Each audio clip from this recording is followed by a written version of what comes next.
NEET 2022 Chanakya બેચની આપણે શરૂઆત કરવા જઈ રહ્યા છીએ. Learn online feel offline concept.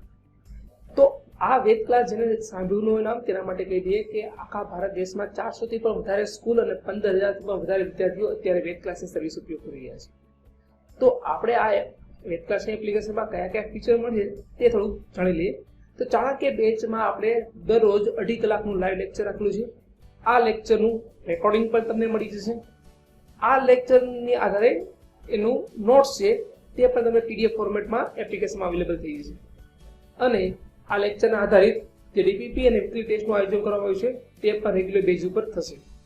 તો હવે આપણે જાણીએ મટીરિયલ વિશે. તો મટીરિયલમાં સૌથી પહેલી વસ્તુ તમને કહી દઈએ કે જે આપણે સ્લોગન છે learn online feel offline concept, એમાં ફીલ ઓફલાઈન હકીકતમાં થાય શું? તો અત્યારે જે ઓફલાઈન જે સિસ્ટમમાં આપણે ભણીએ છીએ તેમાં આપણે શું હોય છે કે કોચિંગ કે આપણા સ્કૂલ દ્વારા આપણે એક મટીરિયલ પ્રોવાઈડ કરવામાં છે અને તેના આધારે જ આપણે ભણવામાં આવે છે, બરાબર? તો અહીંયા પણ એ જ વસ્તુ બનશે. વેદ ક્લાસનું પોતાનું મટીરિયલ આપણે તમને ઘરે હોમ ડિલિવરી કરવામાં આવશે, જેમાં ટોટલી જ આખા વર્ષનો તમને એમાં સિલેબસ કમ્પ્લીટલી વ્યવસ્થિત ફોર્મેટમાં આપેલો છે. તો ચાણક્ય બેચની શરૂઆત ક્યાંથી થવાની તે જોઈ લઈએ. તો 27 સપ્ટેમ્બર 2021 થી આપણે ચાણક્ય બેચની શરૂઆત કરીએ છીએ. અને જે વિદ્યાર્થીઓને કદાચ આ વેદ ક્લાસની જાણતા ન હોય તેને કહી દઈએ કે આપણે ટોટલ 20 દિવસનો ડેમો રાખેલો છે અને 15 ઓક્ટોબર સુધી બધા જ ને એપ્લિકેશન ટોટલી ફ્રીમાં રાખવામાં આવી છે. એપ્લિકેશનની જો પ્રાઇસ જે જાણવા માંગતા હોય તો આ એપ્લિકેશનની પ્રાઇસ છે ટોટલ 20,000 રૂપિયા નીટ 2022 ના કોર્સની. ચાણક્ય બેચની એટલે કે ટોટલ ફી છે 20,000 રૂપિયા. પરંતુ જો તમે 15 ઓક્ટોબર પહેલા પરચેસ કરવા માંગતા હોય અને વેદ નીટ 2022 નો કૂપન કોડ ઉપયોગ કરશો તો તમને 20% ડિસ્કાઉન્ટ મળશે, એટલે તમારી ઓફર પ્રાઇસ થશે માત્ર 16,000 રૂપિયા.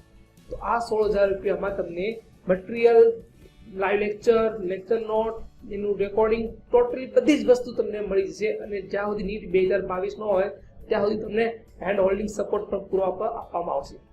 તો હવે વાત કરી જોઈ રહ્યા છો તો અત્યારે જ ડાઉનલોડ કરો વેદ ક્લાસની એપ્લિકેશન. તો તેના માટે સૌથી પહેલા પ્લે સ્ટોરમાં જઈને વેદ ક્લાસ જેવું સર્ચ કરશો તો કંઈક આ પ્રકારની ચાણક્ય બેચ વાળી તમને એક એપ્લિકેશન જોવા મળશે. આ એપ્લિકેશન ડાઉનલોડ કરો અને એમાં સાઇન અપ કમ્પ્લીટ કરી નાખો, બરાબર? અને તેમ છતાં પણ જો તમને કોઈ અગવડતા લાગે તો અમારા આ બે કોન્ટેક્ટ નંબર છે તેમાં તમે કોન્ટેક્ટ પણ કરી શકો છો. તો મળીએ છીએ ચાણક્ય બેચમાં 27 સપ્ટેમ્બરથી. Thank you. ચાલો જો હવે તત્વનું વર્ગીકરણ અને ગુણધર્મોમાં અવર્તિતા મીન્સ કે બહુ ઈઝી ચેપ્ટર છે, બરોબર છે? ચાલો ચાલુ કરીએ. તત્વોનું વર્ગીકરણ. આપણને ખબર છે કે તત્વોનું જ્યારે વર્ગીકરણ કર્યું ત્યારે અમુક એના જે 3 વૈજ્ઞાનિકો હતા આપણને ખબર છે, ન્યુલેન્ડ છે, અષ્ટક છે, ન્યુલેન્ડના અષ્ટકનો નિયમ છે, ડોબ્રેનર છે, લોથર મેયર છે, બધાએ પ્રયાસ કર્યો પોતપોતાની રીતે. આ આવર્ત કોષ્ટકની અંદર શું છે કે એ લોકોએ હવે ગોઠવણી ચાલુ કરી, ગોઠવવા કઈ રીતે આવર્ત કોષ્ટકમાં તત્વો. તો સર્વપ્રથમ આપણે એના ઇતિહાસથી આપણે ચાલુ કરીએ. તો ઈસવીસન 1800 માં ધ્યાન આપજો, માત્ર લગભગ આપણી પાસે 31 તત્વો જેવા હતા જે જાણીતા હતા. પછી 1865 એટલે મીન્સ કે 65 વર્ષના અંતે તમને 63 તત્વો છે એની જાણકારી તમને કમ્પલસરી મળી હતી. ઓકે, હાલમાં જાણીતા આપણી પાસે છે 118. આપણે 114 છે પણ 118 તત્વ જાણીતા છે, જેમાં 92 તત્વ એવા છે જે કુદરતી સ્વરૂપે મળે છે. કેવા સ્વરૂપે? કુદરતી. જ્યારે બાકીના બધા તમે કૃત્રિમ સંશ્લેષણથી મદદથી મેળવી. હવે સર્વપ્રથમ આવર્ત કોષ્ટક બનાવવા માટે પહેલો જે નિયમ આપેલો એ નિયમ હતો ડોબ્રેનરની ત્રિપુટી, બરોબર છે? ડોબ્રેનરની ત્રિપુટી શું હતી? ડોબ્રેનરે શું કીધું ખબર? કે કોઈ પણ 2 તત્વો લ્યો, આ 2 તત્વનો અણુભાર છે એ અણુભારનો સરવાળો કરો ને ભાગ્યા 2 એટલે મીન્સ કે એનું સરેરાશ જો આણ્વીય દળ તો એ વચ્ચેના તત્વના દળ જેટલું થાય છે. દાખલા તરીકે અહીં જો 39 + 7 એટલે 46, 46 / 2 એટલે 23. ઓકે, આ એના આણ્વીય દળ જેટલું, વચ્ચેના આણ્વીય દળ જેટલું એમાં જોવા મળે છે.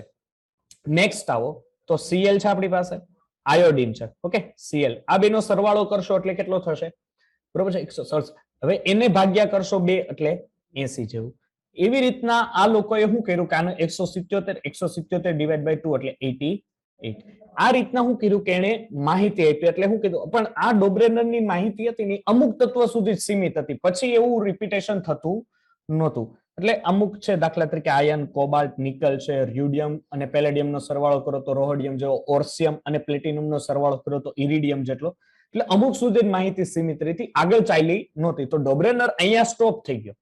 પછી જે વૈજ્ઞાનિક આવ્યા એ હતા ડી કાર્ન કોર્ટોઇસ, જેને AED ધ કાર્ન કોર્ટોઇસ. એને શું કર્યું કે એક સિલિન્ડર લીધો આ પ્રકારનો, એક આ સિલિન્ડર લીધો, ઓકે, આ સિલિન્ડર લીધો, પછી એને શું કર્યું કે 16 રેખાઓ દોરી આ રીતની, આમ 45 ડિગ્રીના ખૂણે 16 રેખાઓ દોરી, અને અહીંયા એને તત્વ ગોઠવવાની શરૂઆત કરી. દાખલા તરીકે એ કોઈ તત્વ છે, બી છે, સી છે, ડી છે, ઈ છે, એફ છે, આ રીતના એને તત્વ ગોઠવવાની શું કરી શરૂઆત કરી. 16 રેખાઓ દોરીને 45 અંશના ખૂણે સર્પિલ આકાર, સર્પિલ એટલે શું છે, આમ વીંટાળતું રહે, આ નળાકારને શું રહે, ગોળ ગોળ વીંટાળતું રહે, એ રીતના એને ગોઠવી. તેણે અવલોકન કર્યું કે પરમાણુ ભારમાં 16 કે 16 ના ગુણકને તફાવત ધરાવતા તત્વોને સ્પાઇરલ, સ્પાઇરલ એટલે શું થાય, પેલું આમ નળાકાર જેવું, કેન્દ્રથી શિરોલંબ રેખા આવતા હતા અને તેમાં ગુણધર્મ કેવા હતા, લગભગ સમાન હતા. પણ આનું પણ કોઈ માહિતી, એટલે લગભગ એ બે કોન્કોર્ટન્સની પણ માહિતી કઈ યોગ્ય થઈ હતી નહીં. પછી આવ્યા ન્યુલેનના અષ્ટકનો નિયમ. હવે જો ન્યુલેનનો અષ્ટકનો નિયમ શું છે, ન્યુલેનનો અષ્ટકનો નિયમ છે મને ખબર છે, હું ખબર, સા રે ગા મા પા ધ ની સા, મીન્સ કે સંગીતના 7 સૂરમાં પેલા સૂરથી છેલ્લા સૂર સુધી સાહેબ અમે જ્યારે જઈએ છીએ ત્યારે એના ગુણધર્મ રિપીટેશન થતા હતા. દાખલા તરીકે જુઓ, સારે ગામા પધાની, મીન્સ કે hydrogen, lithium, beryllium, boron, carbon, nitrogen અને ઓક્સિજન. ઓક્સિજન એટલે હાઇડ્રોજન અને ફ્લોરિનના ગુણધર્મ સમાન, ફ્લોરિન અને ક્લોરિનના ગુણધર્મ સમાન. પણ આ માહિતી છે ને સાહેબ કેલ્શિયમ સુધી જ સાચી પડી, પછી કઈ આ માહિતી સાચી પડી નહીં. એટલે અહીંયા પણ શું થયું, અહીંયા 3 વૈજ્ઞાનિકોએ પ્રયાસ કર્યા, 3 વૈજ્ઞાનિકોના પ્રયાસ આગળ વધ્યા નહીં. પછી આવ્યા એક વ્યક્તિ, એ હતા લોથર મેયર. કોણ હતા? લોથર મેયર. જો અહીંયા તમને ગ્રાફ દેખાતો હશે લોથર મેયરનો, કે લોથર મેયરે શું કર્યું કે વક્રના સ્વરૂપમાં તત્વોનું વર્ગીકરણ કર્યું. કેના? વક્રના. એને જોયું કે પરમાણ્વીય કદ અને પરમાણ્વીય ભારનો આલેખ, જો આ શું છે, એટોમિક વોલ્યુમ મીન્સ કે પરમાણ્વીય કદ, અને આ બાજુ શું છે, એટોમિક માસ મીન્સ કે પરમાણ્વીય દળ. ચાલો શું કર્યું એને કે એક વસ્તુ કન્ફર્મ હતી કે પરમાણ્વીય કદ ઇઝ ઇક્વલ ટુ પરમાણુ ભારના છેદમાં ઘનતા. જો ઘનતા વધશે તેના પરમાણ્વીય કદમાં શું થશે, ઘટાડો થશે. જો પરમાણ્વીય ભાર વધશે તેનું પરમાણ્વીય કદ વધશે. તો અહીંયા જો અહીંયા શું થયું કે પેલી વસ્તુ એને લીધી લિથિયમ, તો લિથિયમનું દળ અહીંયા અને એનું કદ અહીંયા. પછી શું થયું, બેરિલિયમનું કદ ઘટ્યું, તો ઓબ્વિયસલી એની પરમાણ્વીય દળ પણ શું થાય, ઘટે. પછી આ રીતના એને ગ્રાફ, આ રીતના ગ્રાફ શું કર્યું કે પોટેશિયમનું દળ આટલું, પછી કેલ્શિયમ 40 ની આજુબાજુ, આ રીતના એને આખો ગ્રાફ દોર્યો. પણ કોઈ વ્યવસ્થિત ગોઠવણી, આ ગોઠવણી એક પ્રમાણે કહી શકાય ને તો લોથર મેયરના વક્રની છે ને એક પ્રમાણે સાચી ગોઠવણી, પણ એને આલેખ સ્વરૂપમાં યાદ રાખવું ને એ થોડુંક જટિલ બનતું હતું. આલેખ સ્વરૂપમાં યાદ રાખવું એ થોડા શું બનતું હતું, જટિલ બનતું હતું. એટલે આલેખ સ્વરૂપમાં એને યાદ રાખવાને બદલે શું કર્યું કે ભાઈ એને બીજા કોઈ વૈજ્ઞાનિક વ્યવસ્થિત બનાવી, એની એને આગળ કોશિશ કરી. અને આ એક વૈજ્ઞાનિક આવ્યા જેણે સારામાં સારો ફાળો આવર્ત કોષ્ટકની જો સાચી દિશા કોઈ આપી હોય ને તો એ હતા મેન્ડેલિફ નામના વૈજ્ઞાનિક. કોણ? મેન્ડેલિફ નામના વૈજ્ઞાનિકે આવર્ત કોષ્ટકને સારામાં સારી સાચી દિશા આપી. શું કીધું કે મેન્ડેલિફનું એક વાક્ય હતું કે તત્વના ગુણધર્મ તેના પરમાણ્વીય ભારને આવર્તની વિધિ. એટલે એનો મિનિંગ શું થાય કે એને જે ગોઠવણી કરી ને, તત્વની ગોઠવણી કરી ને દીકરા, આ તત્વની ગોઠવણી કરી એને એના પરમાણ્વીય ભારના ચડતા ક્રમમાં. સમજો ખાસ, કેવા? પરમાણ્વીય ભારના ચડતા ક્રમમાં. તો પરમાણ્વીય ભારના ચડતા ક્રમમાં એને ગોઠવણી ચાલુ કરી. જોજો હવે શું કર્યું એને કે એને 63 તત્વ જેટલા, આ એમસીક્યુ માટે ખાસ, કે મેન્ડેલિફના આવર્ત કોષ્ટક માટે 63 તત્વને આવર્ત કોષ્ટકમાં સ્થાન અપાયું. પછી શું થયું કે મેન્ડેલિફે તત્વના ગુણધર્મમાં ધ્યાનમાં રાખીને એને શું કર્યું કે પરમાણ્વીય ભારના ચડતા, હવે દાખલા તરીકે એનું એક મહત્વનું, જો આ એક આઈએમપી માં હું તમને ટીક કરી દઉં, એટલા મુદ્દા ખાસ યાદ રાખવા કે એને ગુણધર્મને મહત્વ આપ્યું કે એક જ સમૂહની અંદર રહેલા જે પણ તત્વો છે એ તત્વોના બધા જ ગુણધર્મ સમાન છે. હું કીધું કે આયોડિનનો પરમાણ્વીય ભાર ટેલુરિયમ કરતા થોડો ઓછો છે. એટલે આયોડિન છે ને એનો પરમાણ્વીય ભાર ટેલુરિયમ કરતા કેવો છે, થોડો ઓછો છે. છતાં એના ગુણધર્મને આધારે આયોડિનને ટેલુરિયમ પછી ફ્લોરિન, ક્લોરિન અને બ્રોમિન સાથે મૂક્યું. ઓકે, ખરેખર અહીંથી તમે આવો ને, જો કોણ આવે આની પહેલા, ઓક્સિજન, ઓ સે ટેલ પોલ, પછી શું છે ફ્લોરિન, ક્લોરિન, બ્રોમિન અને આયોડિન. ખરેખર તમને ખબર હોય તો યાદ હોય, દીકરા યાદ કરો તો. સર આવર્ત કોષ્ટકમાં ડાબીથી જમણી તરફ જાઓ એટલે આયોડ પરમાણ્વીય દળમાં વધારો થાય કે ન થાય? હા કે ના થાય? તો ખરેખર ટેલુરિયમ કરતા આયોડિન નું દળ કેવું હોવું જોઈએ, વધારે હોવું જોઈએ ને? હાલો, હા કે ના? ટેલુરિયમ કરતા વધારે હોવું જોઈએ. યસ વધારે હોવું જોઈએ, છતાં આ લોકો શું કે છે કે ભાઈ એની કરતા ટેલુરિયમ કરતા આયોડિનનું દળ ઓછું છે, પણ એને મેન્ડેલિફે શું કર્યું ખબર છે કે એને તત્વના ગુણધર્મોને માન આપ્યું. એ કે પરમાણ્વીય ભાર છોડો, ઈ ફ્લોરિન, ક્લોરિન, બોરોમિન અને આયોડિનના દીકરા ગુણધર્મ સમાન હતા, એટલે એ લોકો શું કર્યું કે ફ્લોરિન, ક્લોરિન, બ્રોમિન, આયોડિન નીચે મૂક્યું. ડન. બીજી વસ્તુ કે એને આના ફાયદા શું થયા કે આવત કોષ્ટકનો સારામાં સારો એને પાયો નાખ્યો, એને પરમાણ્વીય ભારમાં સુધારો પણ થયો. દાખલા તરીકે જો ઇન્ડિયમનો પહેલા નક્કી થયેલો પરમાણુ ભાર 76 હતો, પરંતુ તેને આવત કોષ્ટકમાં એને આર્સેનિક અને સેલેનિયમની વચ્ચે મૂક્યું, એટલે ઓબ્વિયસલી 75 પછી 79 એટલે 76 ની વચ્ચે મૂક્યું. મૂકી શકાય તેમ ન હતું, તો એ લોકો એવું કર્યું મેન્ડેલિફે પરમાણ્વીય ભાર 76 ને બદલે કેટલો કીધું કે ભાઈ 114 હોવો જોઈએ, જે હાલમાં સ્વીકાર્ય. એટલે વિચાર કરો, મેન્ડેલિફે એ સમયમાં કહી દીધું હતું કે જ્યારે પરમાણ્વીય ભાર ગોતવાની એટલી બધી સુવિધાઓ નહોતી, છતાં એને કહી દીધું કે આનો આણ્વીય દર આટલું હોવું જોઈએ. સમજ પડે છે? એ રીતે એને ગોઠવું. પછી એને છે ને એ મેન્ડેલિફ છે ને એ ઘણી વાર શું કહેવાય કે આકાશવાણી પણ કરતા. કે એને આકાશવાણી એક શું કરી ખબર કે એને એમ કીધું કે એલ્યુમિનિયમ નીચેનું ખાનું અને સિલિકોન, આપણને ખબર છે બોરોન, એલ્યુમિનિયમ, કાર્બન, સિલિકોન, અહીંયા આપણને ખબર છે આ ખાના. એને શું કીધું ખબર કે આ બે માં કઈક તત્વ આવવાના છે. આ તત્વને એને એલ્યુમિનિયમ નીચેના તત્વને કીધું એકા એલ્યુમિનિયમ, અને કાર્બન નીચેનું જે તત્વ હતું એને શું કીધું ખબર એને એકા સિલિકોન. ઓકે, એટલે સાચી જ વસ્તુ થઈ કે આ બે તત્વ શોધાણા, ને એ બે તત્વ કોણ હતા? ગેલિયમ અને જર્મેનિયમ. એટલે જેને એક ગેલિયમને એકા એલ્યુમિનિયમ પણ કહી શકાય અને જર્મેનિયમને એકા સિલિકોન પણ કહેવાય. પણ અમુક એના ગેરફાયદાઓ પણ હતા. ચાલો આપણે ગેરફાયદા વિશે પણ જોઈએ. ગેરફાયદા શું હતા કે પરમાણુ ભારને બદલે ગુણધર્મને મહત્વ આપવાથી પરમાણુ ભારને આધારે રજૂ કરેલો મૂળ આવર્તનીય એકમ કેટલાક કિસ્સામાં ખોટો પડ્યો. કારણ કે અમુક વસ્તુ દરેક વખતે જો તમે કારણ કે એમાં કેવું થાય ખબર, આપણે હમણાં જોયું કે આયોડિન ને પરમાણુ ભાર ઓછો છે છતાં એને એ રીતના ગોઠવું.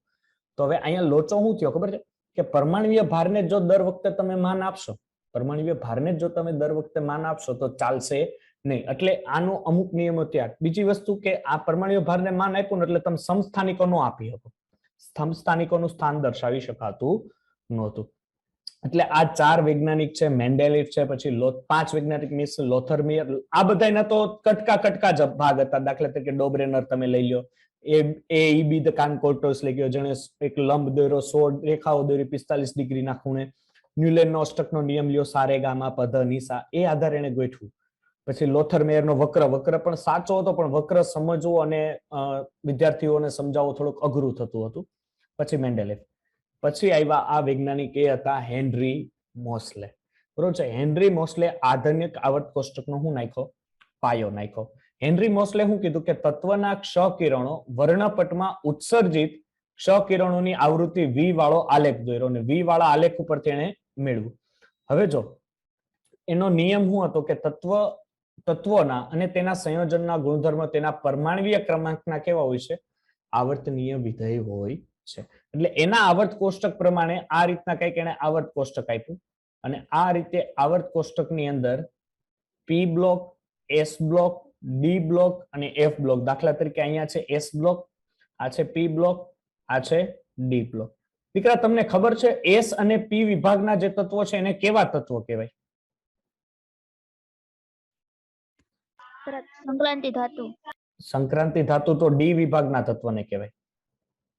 એસ વિભાગને આલ્કલી. જો એસ બ્લોક અને પી બ્લોકના તત્વોને કહેવાય પ્રતિનિધિ તત્વ. કેવા?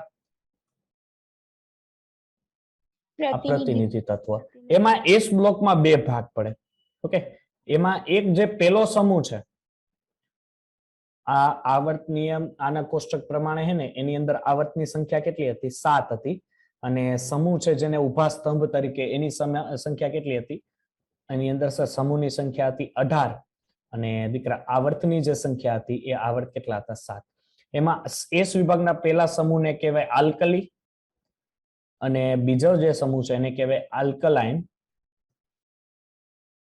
અર્ધધાતુ. શું કહેવાય? આલ્કલાઇન અર્ધધાતુ. ચાલો હવે જો, હવે આઈ થિંક તમને આ કરાવવાની જોવો તો જરૂર પડશે કે તમને ખબર પડશે? આ ટ્રીક આપેલી છે બધી એકો એક તત્વની. જો हमने लिया ना कुछ रब से फ्री એટલે શું થાય હાઇડ્રોજન લિથિયમ हमने ली या ના એટલે સોડિયમ પોટેશિયમ રૂબિડિયમ સીઝિયમ અને ફ્રાન્સિયમ ત્યારબાદ છે બેરેલિયમ મેગ્નેશિયમ કેલ્શિયમ સ્ટ્રોન્શિયમ બેરિયમ નેરિડિયમ બેટા માગે કન્યા સુંદર બાપ રોવે શું છે બેટા માગે કન્યા સુંદર બેટા માગે કન્યા સુંદર બેટા માગે કન્યા સુંદર એટલે બેરેલિયમ મેગ્નેશિયમ કેલ્શિયમ સ્ટ્રોન્શિયમ ને બેરિયમ બાપ રોએ રોએ એટલે રેડિયમ ચાલો પછી સ્કૂટી એ લાઈ એસી વાહ ભાઈ વાહ સ્કૂટી એ લાઈ એસી એટલે સ્કેન્ડિયમ યટ્રિયમ લેન્થેનમ એક્ટિનિયમ ટીના જરા હપ્તા રાખો ટીના જરા હપ્તા રાખો ટિટેનિયમ ઝિર્કોનિયમ હાફનિયમ અને રુથરફોર્ડિયમ પછી વાહ નવાબ ટકલું દુબઈ ને જો તો વાહ નવાબ નવાબ એટલે એનબી ટકલું દુબઈ ને એટલે વેનેડિયમ નિયોબિયમ ટેન્ટેનિયમ ડર્મસ્ટાડાટિયમ ડીબી બરોબર છે ડર્મસ્ટાડાટિયમ પછી ક્રિમિનલ મોસ્ટ વોન્ટેડ સોનુ ગાંધી અથવા સોનિયા ગાંધી આપણે સોનુ ગાંધી રાખો ને કોઈનું નામ શું કામ લેવું જોઈએ ઓકે તો ચાલો શું થશે અરે વાહ સાહેબ ક્રોમિયમ મોલિબ્લેડમ ટંગસ્ટન અને સી બ્રોગિયમ એસજી એટલે શું થશે સી બ્રોગિયમ ત્યારબાદ આવો તો મંતક આપો રે ભાઈ એટલે મંતક આપો એ આપણો શબ્દ એટલે કાઉન્સમાં લખ્યો છે રે ભાઈ બીએચ એટલે મેંગેનીઝ ટેકનિશિયમ રેનિયમ અને બોહરિયમ ત્યારબાદ ફીર રૂલાકર ઓસો હસો ઓસો એટલે ઓછું હસો એમ ફીર રૂલાકર ઓસો હસો એટલે આયન ર્યુડિયમ ઓર્સેનિયમ અને હાસ્નિયમ ચાલો હસવાનું નથી ભાઈ કોબાલ્ટ રોડિયમ ઇરિડિયમ ને મેન્ટેન એટલે કોઈ રાહ ઇસ તરહ મીટે કોઈ રાહ ઇસ તરહ મીટે એટલે કોબાલ્ટ રોડિયમ ઇરિડિયમ અને મેન્ટેનિયમ પછી નિલેશને પડ્યા પાટા 10 નિલેશને પડ્યા પાટા 10 નિલેશને પડ્યા પાટા 10 નિકલ પેલેડિયમ પ્લેટિનમ સોરી આ અહીંયા મારી મિસ્ટેક થઈ ગઈ થોડી અહીંયા ડીબી છે ને અહીંયા ડુમેનિયમ આવશે ને અહીંયા ડીએસ છે અહીંયા ડર્મસ્ટાડાટિયમ આવશે ઓકે એક થોડું ચેન્જ કર પછી ક્યુ આગે આયા રાહુલ ગાંધી એટલે ક્યુ આગે આયા Rahul Gandhi copper silver gold અને રોન્ટેન્જનિયમ પછી જંજીર કડી હરગીઝ નહીં જંજીર કડી હરગીઝ નહીં એટલે ઝિંક કેડમિયમ અને મર્ક્યુરી આ યાદ રાખજો ખાસ પછી બો અહીંયા છે બેંગન આલુ ગાજર ઇન થેલી બેંગન આલુ ગાજર ઇન થેલી ઓકે ચાલો પછી કાશી ગયે શ્યામ પ્રભુ કાશી ગયે શ્યામ પ્રભુ એટલે કહે સીતાજી સુનો પ્રભુ બે યાદ રાખો કહે સીતાજી સુનો પ્રભુ नेपाल पाकिस्तान ऑस्ट्रेलिया सब भिखारी ओ सलमान से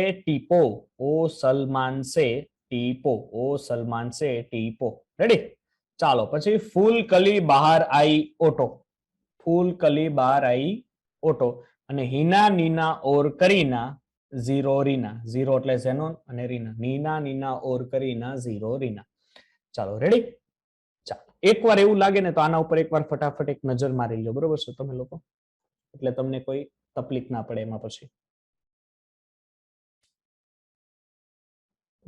ચાલો નેક્સ્ટ આપણે જોવો હવે આ આપણા માટે કોઈ નવું નથી સાંકેતિક આયુપીએસસી નામકરણ છે આયુપીએસસી એટલે international union of pure and applied chemistry હવે આપણને ખબર છે 0 થી 9 વચ્ચેના જે અંક છે આ 9 વચ્ચેના અંકને આપણે 0 ને નીલ 1 ને અન 2 ને બી 3 ને ટ્રાય 4 ને ક્વાડ 5 ને પેન્ટ 6 ને હેગ્સ 7 ને સેપ્ટ 8 ઓક્ટ અને 9 ને એન હવે હું કરો છું સિમ્પલ વસ્તુ હું એકમાં તમને સમજાવી દઉં બાકી બધું સમજાય છે એક એટલે અહીંયા જોવો શું છે અન તો અહીંયા લખો અન 0 એટલે નીલ અહીં લખો નીલ અને પછી પાછું શું છે એક છે એટલે પાછું લખો એક અન અને છેલ્લે હું લગાવી દો ખબર IUM હું લગાવી દો IUM ચલો 102 લ્યો તો સર અન નીલ અને બી હવે ઓલરેડી અહીંયા જોવો I છે છેલ્લે તો IUM લગાવવાની જરૂર નથી હવે હું ખાલી લગાવી દો UM 103 સર અન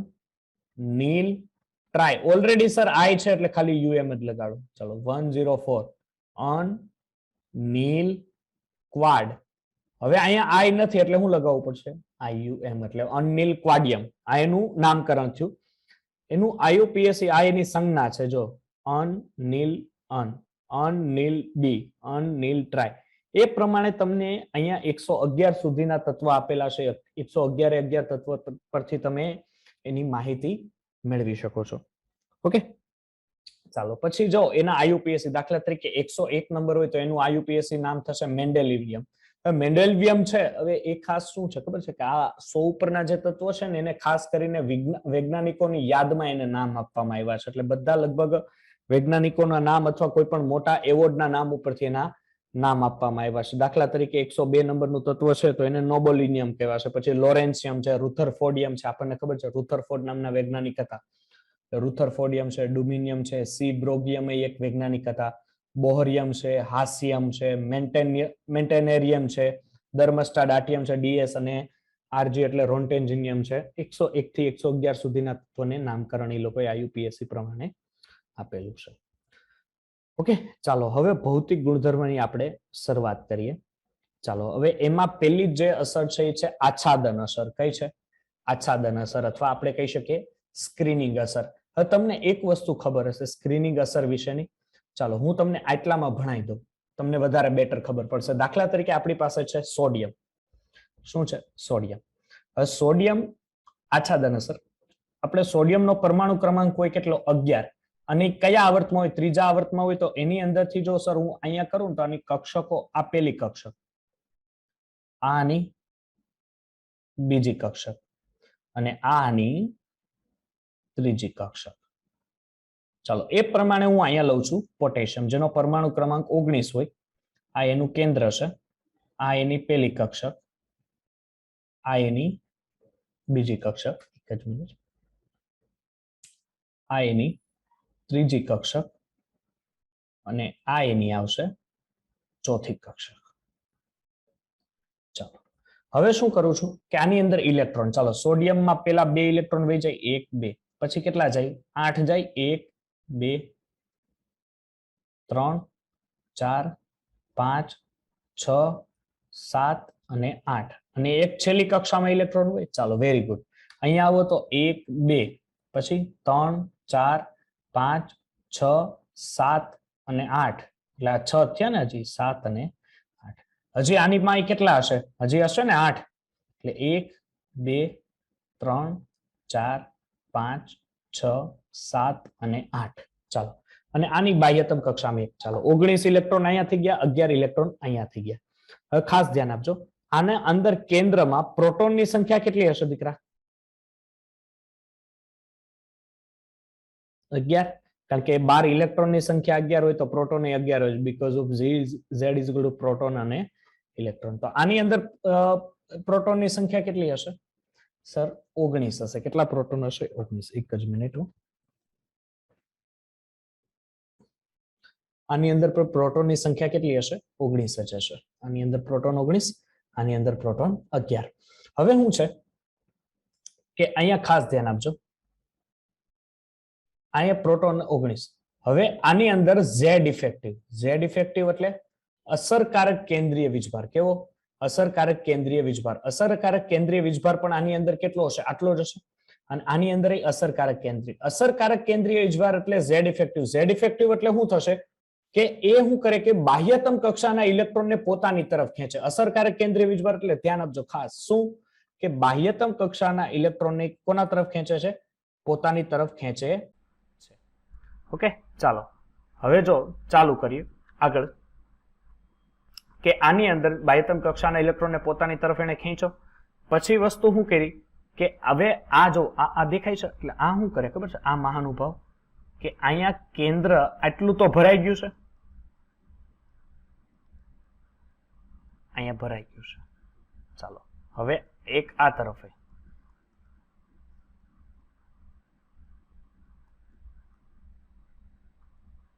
ચાલો આ રીતના ભરાઈ ગયું છે. હવે શું થશે કે કેન્દ્રનો જે વીજભાર છે એ આ બાહ્યતમ કક્ષા ઉપર લાગશે નહીં, કારણ કે આ કક્ષકો જે ભરાઈ ગયેલી છે ને, ભરાઈ ગયેલી કક્ષકો શું કરશે? શિલ્ડિંગ આપશે. કોને? આ બાહ્યતમ કક્ષામાં રહેલા ઇલેક્ટ્રોનને શું કરશે? શિલ્ડિંગ આપશે. એટલે આને કહેવાય શિલ્ડિંગ અસર. સેમ વસ્તુ અહીંયા જો, હવે આ બે માંથી સોડિયમ અને પોટેશિયમમાં બે માંથી શિલ્ડિંગ અસર વધારે કોની હોય? સોડિયમની કે પોટેશિયમની? કોણ કહેશે કોની અસર વધારે હોય? સોડિયમ કે પોટેશિયમની? પોટેશિયમ પોટેશિયમની વધારે હોય કારણ કે પોટેશિયમની અંદર 2 કક્ષકો છે, 3 કક્ષકો. જો આ 1 આ 1 આ 2 અને આ 3 અને આની અંદર 2 જ કક્ષકો 1 અને 2. તો શિલ્ડિંગ શક્તિ વધારે કોની લાગે? સર પોટેશિયમની લાગે. એટલે બાહ્યતમ કક્ષાના ઇલેક્ટ્રોન ઉપર કેન્દ્રનું આકર્ષણ કેવું થઈ જાય? ઓછું. એટલે બાહ્યતમ કક્ષાના ઇલેક્ટ્રોન પર કેન્દ્રનું આકર્ષણ બળ કેવું થઈ જાય? ઓછું થાય છે. ઓકે, જ્યારે અહીંયા શું હશે કે બાહ્યતમ કક્ષાના ઇલેક્ટ્રોન પર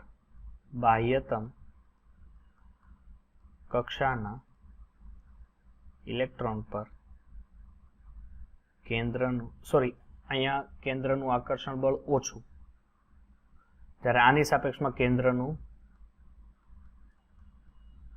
આકર્ષણ બળ વધુ છે. ઓકે, આ થઈ ઝેડ ઇફેક્ટિવ. જે અસર શિલ્ડિંગ અસર છે ને સૌથી વધારે એસ ની હોય, પછી પી ની હોય, પછી ડી ની હોય અને પછી કયા કક્ષકની. એટલે આ પ્રમાણે શિલ્ડિંગ શક્તિ હોય. તો ઉપર આપણે હવે જોઈએ કે જ્યારે કેન્દ્રની બાહ્યતમ કક્ષાની વચ્ચે બીજી કક્ષાઓ આવેલી હોય, આપણે જોયું કેન્દ્રની બાહ્યતમ કક્ષા વચ્ચે જ્યારે બીજી કક્ષા, આ આપણી પાસે બાહ્યતમ કક્ષા છે અને આ આપણી પાસે શું છે? આ બાહ્યતમ કક્ષા થઈ.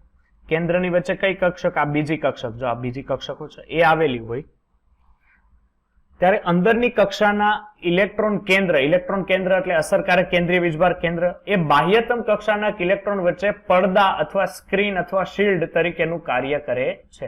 આથી બાહ્યતમ કક્ષાના ઇલેક્ટ્રોન ઉપર લાગતું કેન્દ્રનું આકર્ષણ બળ શું થઈ જાય? ઘટે છે. આને શું કહેવાય? સ્ક્રીનિંગ અસર. સ્ક્રીનિંગ અસર છે એ બાહ્યતમ કક્ષાના ઇલેક્ટ્રોન પર લાગતા કેન્દ્રના આકર્ષણ બળ ઘટાડવાનું કાર્ય કરે છે. એટલે સ્ક્રીનિંગ અસર જેમ હશે ને એમ કેન્દ્રનો જે વીજભાર છે ને બાહ્યતમ કક્ષાના ઇલેક્ટ્રોન ઉપર લાગતો નથી. એ કેવો લાગતો જશે? ઓછો. એટલે જેમ સ્ક્રીનિંગ અસર વધે એમ બાહ્યતમ કક્ષાના ઇલેક્ટ્રોન ઉપર આકર્ષણ બળ ઘટે. દાખલા તરીકે અહીંયા જુઓ, આ ઝેડ છે, કેન્દ્ર છે, આ n-2 n-1 અને આ nમી કક્ષા અને અહીંયા ટેસ્ટ ઇલેક્ટ્રોન એટલે શું છે? બાહ્યતમ કક્ષાનો એટલે સંયોજકતા ઇલેક્ટ્રોન 2 વિરુદ્ધ બળો અનુભવે છે. એક છે કેન્દ્રનું આકર્ષણ બળ અને બીજું છે કે અંદરની કક્ષાના ઇલેક્ટ્રોનનું અપાકર્ષણ બળ. એટલે શું થશે કે આ ઇલેક્ટ્રોન જ્યારે ઝેડ ઇફેક્ટિવ અહીંયા હશે ત્યારે એને શું થશે? ધીરે ધીરે એટ્રેક્શન આવશે ને રિપલ્શન એટલે શું થશે? અપાકર્ષણ. રિપલ્શન એટલે અપાકર્ષણ પણ જોવા મળે છે. જો અંદરની કક્ષામાં ઇલેક્ટ્રોન ન હોય તો ટેસ્ટ ઇલેક્ટ્રોન એ ખરેખર અંદરની કક્ષાના ઇલેક્ટ્રોનની શું છે? હાજરીમાં અનુભવતું આકર્ષણ બળ કરતા પણ કેવું છે? વધુ આકર્ષણ અનુભવે છે. હવે જો ઝેડ ઇફેક્ટિવ એટલે Z star is equal to Z minus sigma. Sigma એટલે સ્ક્રીનિંગ કોન્સ્ટન્ટ, તમારો શિલ્ડિંગ અચળાંક છે અને ઝેડ એટલે શું થશે? Atomic number. ચાલો હવે આનું જે છે ને કેલ્ક્યુલેશન ઓફ સ્ક્રીનિંગ કોન્સ્ટન્ટ એનું કોઈ કામ નથી એટલે આપણે એને સ્કીપ કરીએ છીએ. ચાલો અહીંયા એક સૂત્ર એવું લાગે તો યાદ રાખી લેજો, બરોબર છે? શું છે કે 0.35 ગુણ્યા nમી કક્ષામાં અથવા સંયોજકતા કક્ષામાં ઇલેક્ટ્રોન સિવાયના ઇલેક્ટ્રોનની સંયોજકતા પ્લસ 0.85 ગુણ્યા n- કક્ષામાં ઇલેક્ટ્રોનની સંખ્યા ગુણ્યા 1 અંદરની કક્ષાના ઇલેક્ટ્રોન. દાખલા તરીકે અહીંયા 7મું છે 1s2 2s2 2p5, બરોબર છે? ચાલો હવે શું છે? 0.35 ગુણ્યા 4 અને 0.85 ગુણ્યા શું આવશે? 2 એટલે કેવું? એનો સિગ્મા અચળાંક આવશે 3.10. એ જ પ્રમાણે અહીંયા હોય 1s2 2s2 સ્ક્વેર એટલે આ પ્રમાણે પણ તમને વેલ્યુએશન મળશે. પણ આટલી બધી કોઈ ડિફરન્સનું કોઈ કામ નથી એટલે આપણે એને ચાલો પરમાણ્વીય ત્રિજ્યા. જો ખાસ એક મારે આ શીખવાડવાનું છે, પરમાણ્વીય ત્રિજ્યા તમને વધારે બેટર રીતે એટલે તમને આવડી જશે. હવે તમને ખબર છે આપણી પાસે સમૂહની સંખ્યા કેટલી હોય આવર્ત કોષ્ટકમાં? સર 18 સમૂહ હોય. કેટલા? 18 સમૂહ હોય. અને આવર્ત જે છે આવર્તની સંખ્યા કેટલી હોય? 7 આવર્ત હોય. રેડી? હવે જો સમૂહમાં ઉપરથી નીચે તરફ જતા પરમાણ્વીય ત્રિજ્યામાં શું જોવા મળે? વધારો કે ઘટાડો? વધારો જોવા મળે. ઓકે સર, પરમાણ્વીય ત્રિજ્યા વધે કેમ ખરેખર? દાખલા તરીકે હું એ જ ઉદાહરણ લઉં છું એઝ ઇટ ઇઝ કે દાખલા તરીકે અહીંયા તમારી પાસે સોડિયમ છે, અહીંયા તમારી પાસે પોટેશિયમ છે. સોડિયમની અંદર આ કેન્દ્ર છે, એની બાજુ 1 2 અને આ 3. જ્યારે તમે પોટેશિયમમાં આવો તો આ ફરીથી શું છે? કેન્દ્ર છે. એની અંદર 1 2 3 અને 4 કક્ષકો હોય. ઓકે, પણ સર ઉપરથી નીચે તરફ આવતા ને મને એક વસ્તુ ખબર પડે છે, n કક્ષાની સંખ્યા વધે. n કક્ષાની સંખ્યા વધે એટલે મીન્સ કે આવર્તની સંખ્યા વધે. આવર્તની સંખ્યા વધે એટલે કક્ષાઓ વધતી જાય. કક્ષાઓ વધતી જાય એને કારણે એક વસ્તુ આપણને ખબર છે કે સર કક્ષાઓ વધવાને કારણે શિલ્ડિંગ અસર શું થાય? શિલ્ડિંગ અસર વધે. શિલ્ડિંગ અસર વધે એને કારણે શું થાય કે કેન્દ્રનો જે વીજભાર છે એ બાહ્યતમ કક્ષાના ઇલેક્ટ્રોન ઉપર કેવો લાગે? ઓછો લાગે. એટલે અહીંયા કેન્દ્રનો વીજભાર બાહ્યતમ કક્ષા ઉપર ઓછો લાગે. એટલે આ દાખલા તરીકે સમજો કેન્દ્ર છે, આ બાહ્યતમ કક્ષા ઉપર લાગતો વીજભાર છે, આ બાહ્યતમ કક્ષાનો ઇલેક્ટ્રોન છે. હવે જેમ આ અંતર વધે એટલે આ કેન્દ્ર છે એ બાહ્યતમ કક્ષાના ઇલેક્ટ્રોનને પોતાની તરફ ખેંચી શકશે નહીં. એટલે જો બાહ્યતમ કક્ષાના ઇલેક્ટ્રોનને પોતાની તરફ ખેંચી શકે નહીં એટલે કદ એનું મોટું ને મોટું રહે, કદ નાનું થતું નથી. બરોબર છે? એટલે આપણે શું કરવું પડે કે જો કેન્દ્ર શું કરે? બાહ્યતમ કક્ષાના ઇલેક્ટ્રોનને જો પોતાની તરફ ખેંચે તો કદ નાનું થાય ને. પણ શિલ્ડિંગ અસર આવે તો કેન્દ્રનો વીજભાર બાહ્યતમ કક્ષા ઉપર લાગે જ નહીં. અને જો કેન્દ્રનો વીજભાર બાહ્યતમ કક્ષા ઉપર ન લાગે તો એનો મિનિંગ શું થાય કે સર એનો મિનિંગ એમ થાય કે એના કદ ધીરે ધીરે કેવા થતા જાય? મોટા. એટલે સમૂહમાં ઉપરથી નીચે તરફ જાઓ એટલે પરમાણ્વીય ત્રિજ્યામાં શું જોવા, એટલે કદ મોટા થાય એટલે ઓબ્વિયસલી એની ત્રિજ્યા પણ શું થાય છે? મોટી થાય છે. એટલે ઉપરથી નીચે તરફ જતા મોટી અસર થાય છે. એટલે આપણે એમ કહી શકીએ ઉપરથી નીચે તરફ જતા પરમાણ્વીય કદ શું થાય? પરમાણ્વીય દળ વધે. પરમાણ્વીય કદ સર પરમાણ્વીય કદ વધે. જો પરમાણ્વીય કદ વધતા હોય તો એની પરમાણ્વીય ત્રિજ્યામાં પણ શું જોવા મળે? સર પરમાણ્વીય ત્રિજ્યામાં પણ શું જોવા મળે છે? વધારો જોવા મળે છે. પરમાણ્વીય ત્રિજ્યા વધે એટલે ઓબ્વિયસલી આયનીય ત્રિજ્યા પણ વધે છે. એટલે અહીંયા હું એક વસ્તુ હજી લખી શકું સર શિલ્ડિંગ અસર વધે. કઈ અસર? શિલ્ડિંગ અસર પણ એની સાથે સાથે જ વધે છે. ચાલો હવે એ જ પ્રમાણે તમે આવર્તમાં આવો. હવે આવર્તમાં ખાસ ધ્યાન આપજો. આવર્તમાં આવો ને તો આવર્તમાં શું થાય ખબર? એક જ મિનિટ. ચાલો આવર્તમાં આવો તો શું થાય કે આવર્તમાં આવો ને એટલે પરમાણ્વીય કદ ઘટે, પરમાણ્વીય દળ વધે. પરમાણ્વીય કદ ઘટે એટલે ઓબ્વિયસલી પરમાણ્વીય ત્રિજ્યા શું થાય? વધે. ઉદાહરણ જોજો ખાસ હવે. ઓકે ચાલો મારી પાસે પહેલી વસ્તુ છે લિથિયમ. શું છે? લિથિયમ છે. પછી બેરેલિયમ છે, બોરોન છે, કાર્બન છે, નાઇટ્રોજન છે અને ઓક્સિજન છે. ચાલો આ કઈ n = 2 થયું ને, કારણ કે n = 2 કારણ કે બીજા આવર્તના તત્વો છે. કયા છે?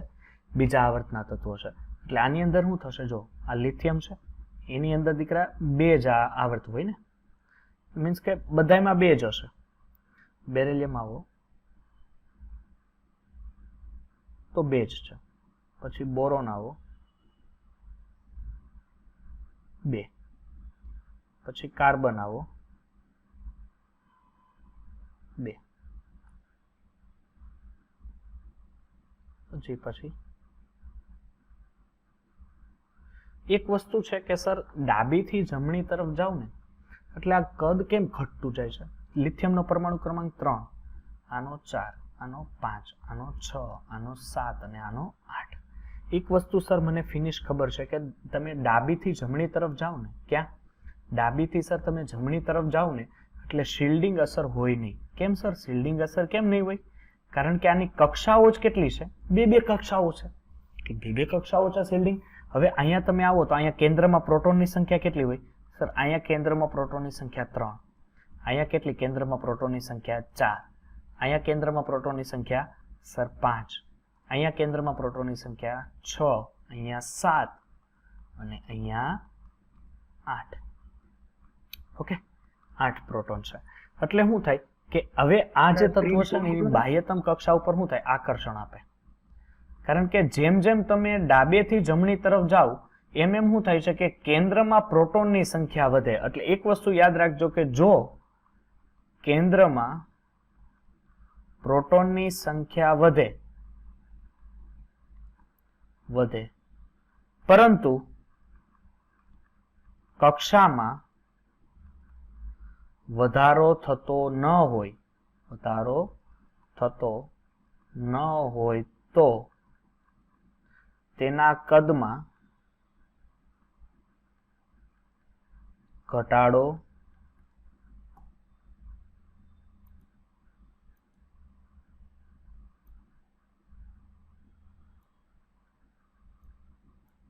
તેના કદમાં એક જ મિનિટ ઘટાડો જોવા મળે છે.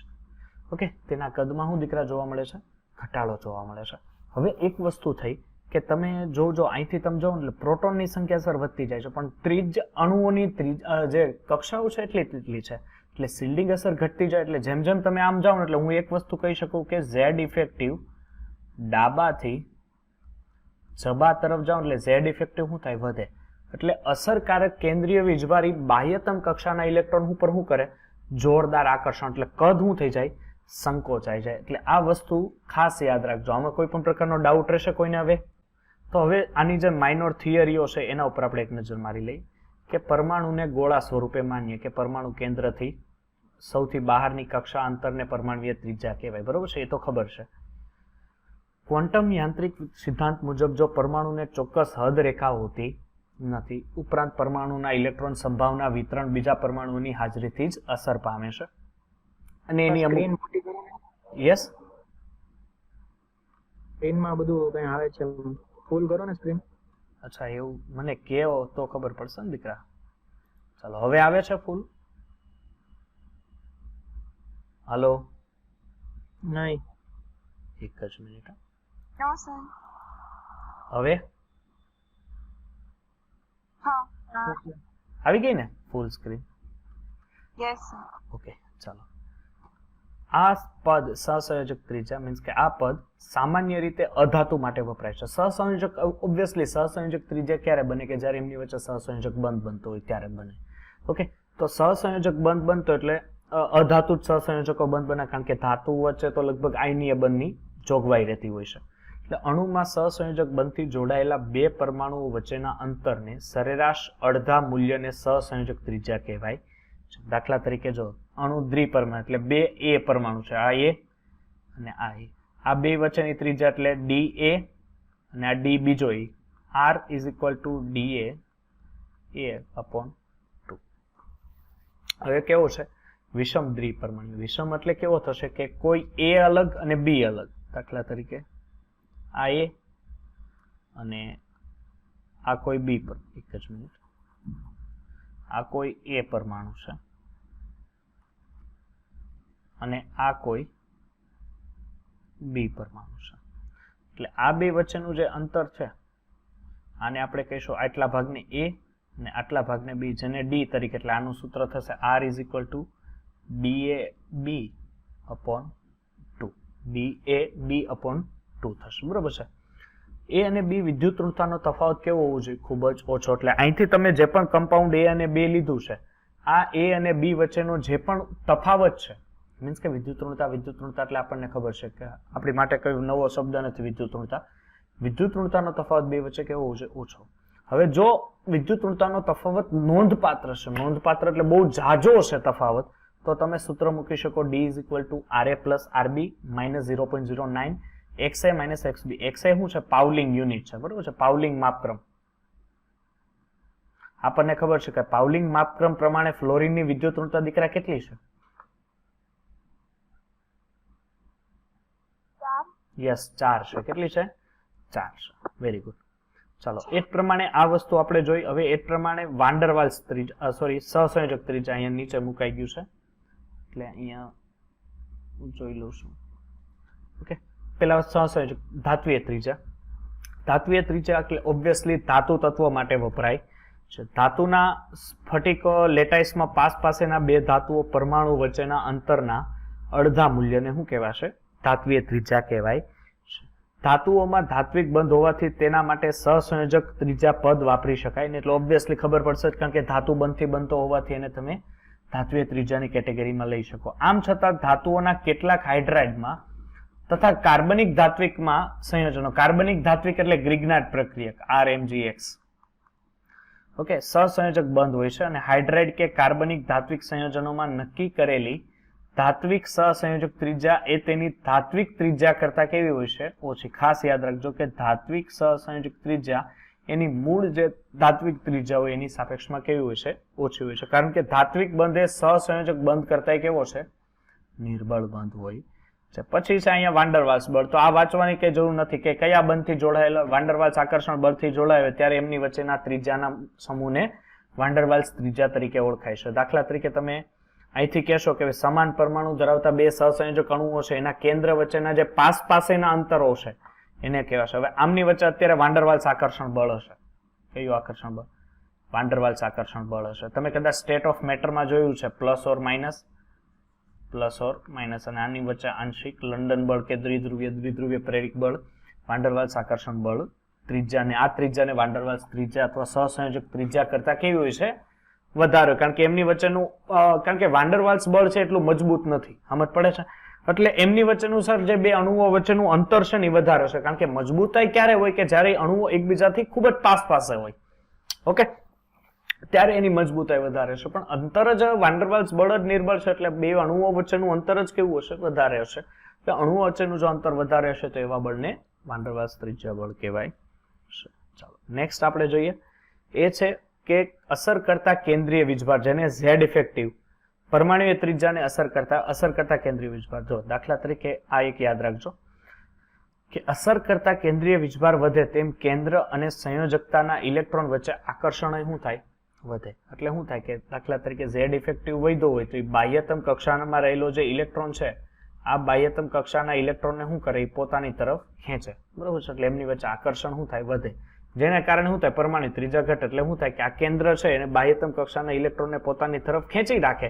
એટલે શું થાય? કદ સંકોચાઈ જાય. જો અહીંયા તમને આપેલું છે લિથિયમ છે, એનું એટોમિક રેડિયસ છે એની ઝેડ ઇફેક્ટિવ છે 1.33, તો એની એટોમિક રેડિયસ 1.34. હવે જો બેરેલિયમમાં ઝેડ ઇફેક્ટિવ 1.95 થયો તો એની ત્રિજ્યા ઘટી. બોરોનમાં 2.66 થયો, 0.90. કાર્બનમાં ઝેડ ઇફેક્ટિવ વધ્યો. ત્રિજ્યાઓ જો સતત ઘટે છે. ઓકે, સતત શું થાય છે? ઘટે છે. 71. પણ સર નિયોનમાં આવતા આ ત્રિજ્યામાં વધારો કેમ થયો? તો નિયોનમાં આવતા ત્રિજ્યામાં વધારો શું કામ થયો? કારણ કે નિયોન છે ને, નિયોન એવું થાય કક્ષાઓમાં સંપૂર્ણ ઇલેક્ટ્રોન ભરાય. તમને હું કહું, નિયોનનો પરમાણુ ક્રમાંક કેટલો થાય? 10. આપણે ગણીએ તો 1 અને આ 2 હોય. બરોબર છે? એટલે આ શું થાય કે આની અંદર કક્ષાઓમાં બાહ્યતમ કક્ષામાં સંપૂર્ણ ઇલેક્ટ્રોન ભરાઈ જાય. જો 1 2 1 2 3 4 5 6 7 અને 8. રેડી? 8 ઇલેક્ટ્રોન. હવે કક્ષા સંપૂર્ણ ભરાઈ ગઈ અને અંદર પ્રોટોનની સંખ્યા 10 અને 12 ઇલેક્ટ્રોનની સંખ્યા 10. એટલે પ્રોટોન અને ઇલેક્ટ્રોનની સંખ્યા બે સમાન હોવાથી હવે એક જ સંકોચી શકાતું નથી. એટલે એની ત્રિજ્યામાં શું થાય છે? આંશિક વધારો જોવા મળે છે. ઓકે, ત્યારબાદ સંયોજકતા કક્ષાનું કદ. એટલે સંયોજકતા કક્ષા માટે મુખ્ય ક્વોન્ટમ આંક મૂલ્ય જેમ વધે એમ ત્રિજ્યા વધે. આપણને ખબર જ છે કે સમૂહમાં ઉપરથી નીચે તરફ જાઓ એટલે n = 1 2 એટલે n મુખ્ય ક્વોન્ટમ આંક થયો. એનું મૂલ્ય જેમ વધે ને એમ સર ઉપરથી નીચે તરફ જતા ઓબ્વિયસલી એની ત્રિજ્યામાં પણ શું થાય છે? ત્રિજ્યામાં પણ વધારો જોવા મળે.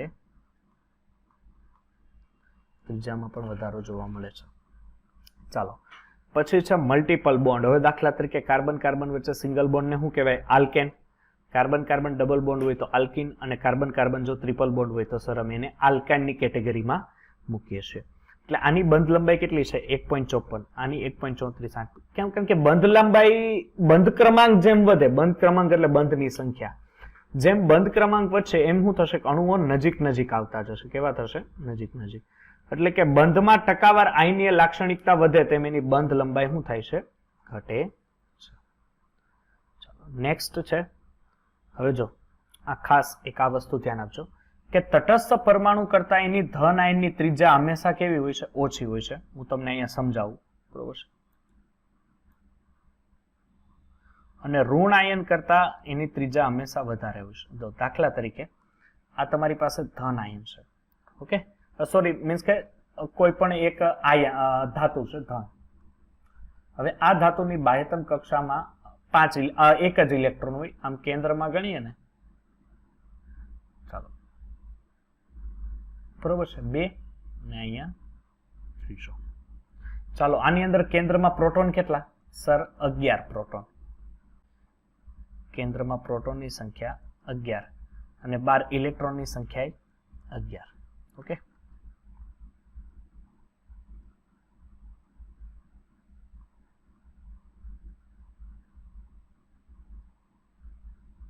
અને કહીએ હવે શું કરે છે ખબર? અહીંયા જેટલું કદ હતું ને એઝ ઇટ ઇઝ એટલું રાખીએ. દાખલા તરીકે અહીંયા કદ હતું 1.54. કેટલું છે? આની જે ત્રિજ્યા છે એ 1.54 એંગસ્ટ્રોમ છે. હવે શું કરે છે કે સર સોડિયમ હવે શું કરે છે ખબર? 1 ઇલેક્ટ્રોન ગુમાવે છે. સોડિયમ શું કરે છે? 1 ઇલેક્ટ્રોન ગુમાવે. એટલે ઓબ્વિયસલી જો એ બાહ્યતમ કક્ષાનો ઇલેક્ટ્રોન દૂર કરતો હોય તો એક વસ્તુ નિશ્ચિત છે કે આખી કક્ષા કેવી થઈ જાય? ખાલી થઈ જાય. એટલે હું એમ કહી શકું કે આખી કક્ષા દૂર થઈ હોય એમ. ઓકે, આખી કક્ષા ખાલી. હવે ઇલેક્ટ્રોન જ્યાં પણ હશે એ અહીંયા હશે. 4, 5, 6, 7 અને 8. અહીંયા 1 અને 2. એટલે હવે શું થશે કે આની અંદર હવે સર પ્રોટોનની સંખ્યા કેન્દ્રમાં 11 પણ 12 ઇલેક્ટ્રોન કેવા થઈ ગયા? 10 થઈ ગયા. એટલે હવે કેન્દ્ર રાજા થઈ ગયો. એટલે હવે શું કરશે કે બાહ્યતમ કક્ષાના ઇલેક્ટ્રોનને હજી શું કરશે? પોતાની તરફ ખેંચાય. એટલે કે ઓલવેઝ એક વસ્તુ યાદ રાખજો કે મૂળ ધાતુ કરતા તેના ધન વીજભારની ત્રિજ્યા હંમેશા નાની હોય છે. ફરીથી શું કે મૂળ ધાતુ અથવા જનક ધાતુની સાપેક્ષમાં એના ધન આયનની ત્રિજ્યા હંમેશા કેવી હોય છે? નાનું હોય છે. સેમ એઝ ઇટ ઇઝ તમે આગળ વધારો તો મૂળ ધાતુ કરતા એના ઋણ આયનની ત્રિજ્યા હંમેશા મોટી હોય છે. કારણ કે ઋણ આયનમાં શું થાય? ઇલેક્ટ્રોન મેળવે. એટલે જે પણ ઇલેક્ટ્રોન કેન્દ્રમાં પ્રોટોન હોય એની સાપેક્ષમાં 12 ઇલેક્ટ્રોન વધી જાય. દાખલા તરીકે જો ફ્લોરિનની અંદર કેન્દ્રમાં પ્રોટોન કેટલા હોય સર? 9 હોય, કારણ કે ફ્લોરિનનો પરમાણુ ક્રમાંક 9. તો અહીંયા ફ્લોરિન માઇનસ, એટલે હવે કેન્દ્ર ઇલેક્ટ્રોન કેટલા હોય આમાં? 9. હવે અહીંયા ફ્લોરિનમાં 1 ઇલેક્ટ્રોન મેળવે એટલે થોડો કે પ્રોટોનમાં જવાનો ઇલેક્ટ્રોન મેળવે એટલે પ્રોટોન 9 પણ 12 ઇલેક્ટ્રોન કેટલા થઈ ગયા? 10. એટલે કેન્દ્રની સાપેક્ષમાં ઇલેક્ટ્રોન 12 વધી ગયા. એ શું કરશે? શિલ્ડ કરશે. એટલે કે કેન્દ્રનો વીજભાર બાહ્યતમ કક્ષામાં લાગતો નથી અને ઇલેક્ટ્રોન હજી દાખલ થયું એટલે હજી શું થાય કે અંદરનો જે વીજભાર છે એ હજી થોડોક એને રિલીઝ કરશે. એટલે એનું કદ કેવું થઈ દીકરા? મોટું થાય છે. એટલે જેમ જેમ તમે આ એક વસ્તુ ખાસ યાદ રાખજો કે ધન આયનની સાપેક્ષમાં, ધ્યાન આપજો, ધન આયનની સાપેક્ષમાં એના મૂળ ધાતુના કદ મોટા હોય છે અને ઋણ આયનની સાપેક્ષમાં એના મૂળ ધાતુના કદ કેવા હોય છે? નાના હોય છે. એટલે આ ખાસ એક બાબત ધ્યાનમાં રાખવી. એટલે જેમ સંયોજકતા કોષમાં ઇલેક્ટ્રોનની સંખ્યા વધે, જેમ સંયોજકતા કોષમાં ઇલેક્ટ્રોનની સંખ્યા વધે તેમ તેની પરમાણ્વીય ત્રિજ્યા પણ શું થાય? વધે. એટલે સમ ઇલેક્ટ્રોનીય આયનમાં પરમાણ્વીય ક્રમાંક વધે તેમ અસર કરતા કેન્દ્રીય વીજભાર વધતો હોવાથી એની આયનીય ત્રિજ્યા શું થાય છે? ઘટે. આ બધા તત્વો કેવા છે ખબર? સમ ઇલેક્ટ્રોનીય છે. પરંતુ એના પરમાણ્વીય ક્રમાંક વધે એમ શું થાય? કેન્દ્રીય અસર કર Z ઇફેક્ટિવ વધે. અને આપણને ખબર છે કે Z ઇફેક્ટિવ જેમ વધે એમ એની આયનીય ત્રિજ્યા શું થાય? વધે. ચાલો તમને ન ખબર હોય તો એક વસ્તુ કહી દઉં કે આ લગભગ સમાન આવર્તના, આ ત્રણેય સમાન આવર્તના થયા, આ ત્રણેય સમાન આવર્તના થયા. આ આયનો નિયોન સાથે પણ કેવા છે? સમ ઇલેક્ટ્રોનીય છે. પરંતુ નિયોનમાં વાન્ડર વાલ્સ બળો પ્રવર્તા હોવાથી વાન્ડર વાલ્સ ત્રિજ્યા તમે એને ધ્યાનમાં લઈ શકો છો. ઓકે, ચાલો આ બે મુદ્દાઓ છે, ખાસ જોજો. એક જ આવર્તના તત્વોમાં પરમાણ્વીય ક્રમાંક વધે એટલે મીન્સ કે ડાબીથી જમણી તરફ જાઓ. પણ અહીંયા આવર્ત કહી દીધું છે એટલે સમજી જ જવું પડે કે અહીંયા ડાબીથી જમણીની ચર્ચા થાય છે. જતા બાહ્યતમ કક્ષાનો મુખ્ય ક્વોન્ટમાંક n બદલાતો નથી, પરંતુ અસરકારક કેન્દ્રીય વીજભાર વધવાને લીધે શું થાય? પરમાણ્વીય ત્રિજ્યામાં શું જોવા મળે છે? આંશિક ઘટાડો જોવા મળે છે. જો કે સમૂહ 18 ના તત્વો વાન્ડર વાલ્સ ત્રિજ્યાને ધ્યાનમાં લેવામાં આવતી હોવાથી તે પ્રમાણમાં શું હોય છે? વધારે હોય છે. અને બીજી વસ્તુ કે સમૂહમાં પરમાણ્વીય ત્રિજ્યામાં શું કરવામાં આવે છે? ફેરફાર હોય. એક જ સમૂહના પરમાણ્વીય ક્રમાંક વધે મીન્સ કે ઉપરથી નીચે તરફ જાઓ પરમાણ્વીય ક્રમાંક વધે એમ બાહ્યતમ કક્ષાનો મુખ્ય ક્વોન્ટમાંક n પણ શું થાય? વધે છે. પરંતુ અસરકારક કેન્દ્રીય વીજભારમાં કોઈ પણ પ્રકારનો વધારો થતો નથી. જે પણ ભણાયું છે એઝ ઇટ ઇઝ એ જ વસ્તુ છે. ચાલો આપણી પાસે હવેની જે થિયરી છે એ છે આયનીકરણ એન્થાલ્પી. ચાલો આયનીકરણ એન્થાલ્પી એટલે શું થશે? જો આ કોઈ પણ તત્વ છે, હવે જો એક મોલ શું છે? 1 મોલ વાયુરૂપ તટસ્થ પરમાણુ છે. થોડાક મોટા અક્ષર કાઢું એટલે તમને દેખાય. આ શું છે? 1 મોલ વાયુરૂપ તટસ્થ પરમાણુ છે. આ 1 મોલ વાયુરૂપ તટસ્થ પરમાણુની આ બાહ્યતમ કક્ષામાં રહેલો ઇલેક્ટ્રોન છે. કઈ કક્ષામાં? બાહ્યતમ. આ ઇલેક્ટ્રોનને જો મારે દૂર કરવો હોય, બાહ્યતમ કક્ષામાં રહેલા ઇલેક્ટ્રોનને જો મારે દૂર કરવો હોય તો મારે એને કંઈ ને કંઈ ઉર્જા તો આપવી પડે. આ જે ઉર્જા આપવામાં આવે છે આ ઉર્જાને કહેવાય આયનીકરણ એન્થાલ્પી અથવા આયોનાઇઝેશન પોટેન્શિયલ અથવા આયોનાઇઝેશન એનર્જી તરીકે ગણી શકાય છે. આ છે 3 તમે કહી શકો, બરોબર છે. આયોનાઇઝેશન પોટેન્શિયલ તરીકે લઈ શકો, આયોનાઇઝેશન એનર્જી તરીકે લઈ શકો અને આયનીકરણ એન્થાલ્પી તરીકે તમે લઈ શકો. ઓકે, હવે ધ્યાન આપજો કે તમે દાખલા તરીકે કોઈ પણ ઇલેક્ટ્રોનને સમૂહમાં છે ને, જો આવર્તમાં અને સમૂહમાં કીધું છે, એટલે આવર્તના સમૂહમાં પછી આપણે લઈએ. પહેલા જો પ્રથમ ઇલેક્ટ્રોન આયનીકરણ એન્થાલ્પીની સાપેક્ષમાં બીજી આયનીકરણ એન્થાલ્પી વધુ હોય અને બીજી આયનીકરણ એન્થાલ્પીની સાપેક્ષમાં ત્રીજી આયનીકરણ એન્થાલ્પી વધુ હોય. દાખલા તરીકે હવે જો આપણી પાસે છે દાખલા તરીકે મેગ્નેશિયમ. મેગ્નેશિયમનો પરમાણુ ક્રમાંક થાય 12, ઇલેક્ટ્રોન રચના થાય 1s2, 2s2, 2p6 અને 3s2. ઓકે, આ ઇલેક્ટ્રોન છે. હવે મેગ્નેશિયમમાંથી હું ઇલેક્ટ્રોન દૂર કરું છું 1, એટલે હવે અહીંયા ઇલેક્ટ્રોન રચના બને 1s2, 2s2, 2p6, 3s1. અહીંયા કેન્દ્રમાં પ્રોટોન કેટલા હતા સર? 12 હતા. 12 ઇલેક્ટ્રોન કેટલા હતા? 12. હવે અહીંયા શું થાય છે કે આ પોઝિશન ઉપર સર પ્રોટોન 12 જ છે પણ ઇલેક્ટ્રોનની સંખ્યા કેટલી થઈ ગઈ? 11. એટલે હવે શું થાય કે કેન્દ્રનો વીજભાર હોય ને બાહ્યતમ કક્ષક એટલે 3s કક્ષક છે ને, આ 3s કક્ષક ઉપર કેન્દ્રનો વીજભાર વધુ લાગે. કેન્દ્રનો વીજભાર એક જ મિનિટ, કેન્દ્રનો વીજભાર વધુ લાગે. એટલે આ તમે પેલો ઇલેક્ટ્રોન દૂર કર્યો ને એને હું કહી શકું ડેલ્ટા IH1 એટલે પ્રથમ આયની. હવે મારે શું કરવું છે? બીજો ઇલેક્ટ્રોન એટલે હવે Mg+2. તો હવે દીકરા મારે અહીંયા જેટલી ઉર્જા આપી છે એટલી જ ઉર્જા હું બીજા ઇલેક્ટ્રોનને દૂર કરવા આપવી પડશે કે એનાથી વધારે આપવી પડે? હાલો, વધારે આપવી પડે કારણ કે અહીંયા હવે પ્રોટોનની સંખ્યા કેન્દ્રમાં 12 પણ 12 ઇલેક્ટ્રોન કેટલા વધ્યા? 10. એટલે મારે પ્રથમ આયનીકરણ એન્થાલ્પી કરતા દ્વિતીય આયનીકરણ એન્થાલ્પી મારે ઓલવેઝ કેવી આપવી પડે? વધારે આપવી પડે. હવે તમે આ પ્રક્રિયા છે ને આયનીકરણ એન્થાલ્પીની જે પણ પ્રક્રિયા છે ને આ પ્રક્રિયા છે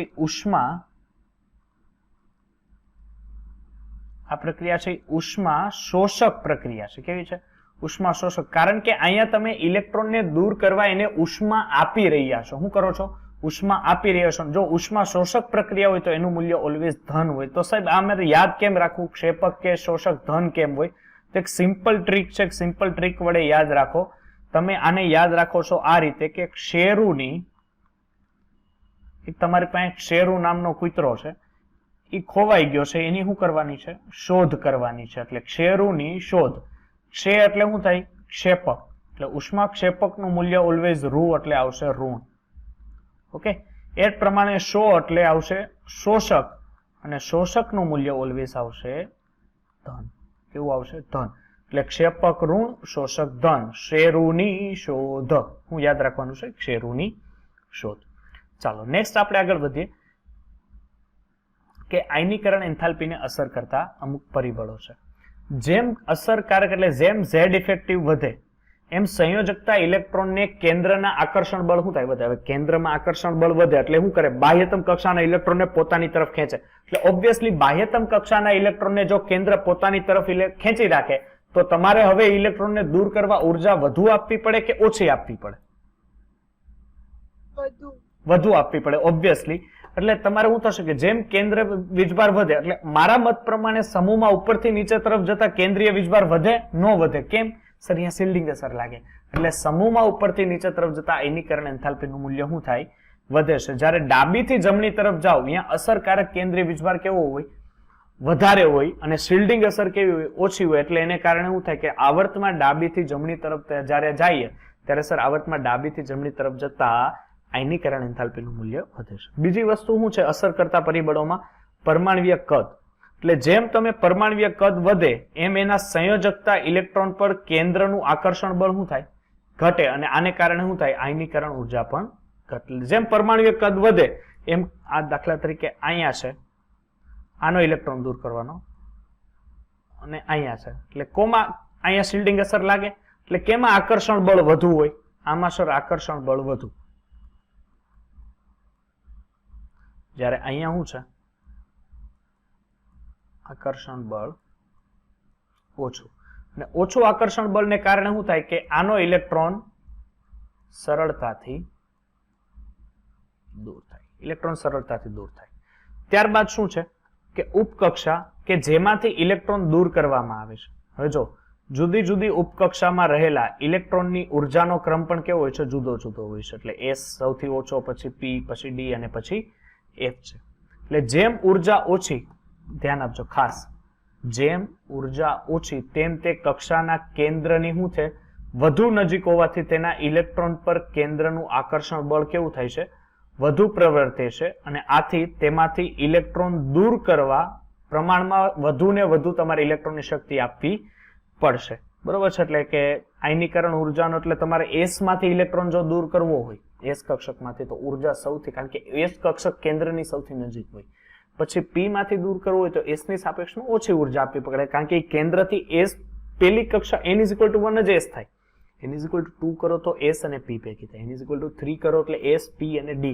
અને ચોથી કક્ષાથી પાંચમી કક્ષાની અંદર F કક્ષક આવે, એટલે ત્યાં તો કેન્દ્રથી બાહ્યતમ કક્ષાનું ઇલેક્ટ્રોન વધી ગયું. એટલે F માં જો ઇલેક્ટ્રોન હોય અને F ના ઇલેક્ટ્રોનને દૂર કરવું હોય તો તમારે સૌથી ઓછી ઉર્જા આપવી પડે, કારણ કે F કક્ષક છે એ કેન્દ્રથી ઘણી એવી ખાસી એવી દૂર હોય.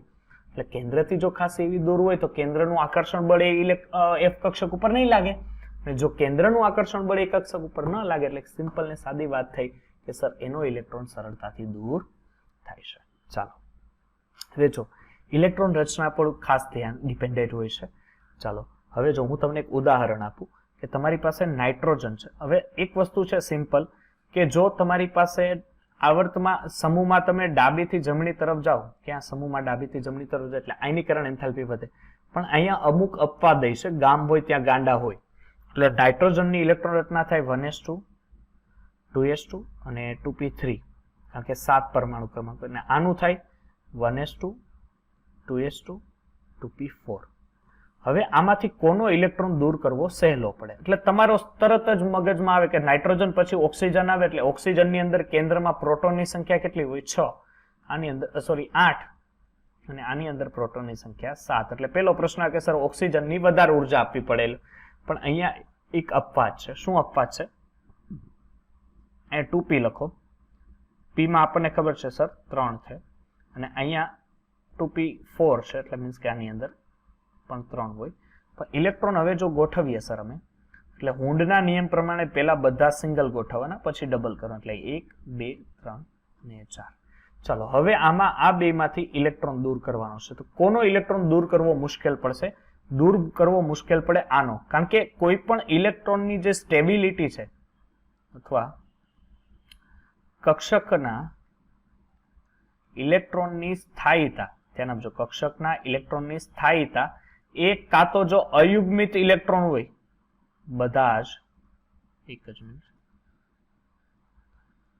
જ અયુગ્મિત ઇલેક્ટ્રોન હોય ત્યારે તેની સ્થાયીતા સૌથી વધુ,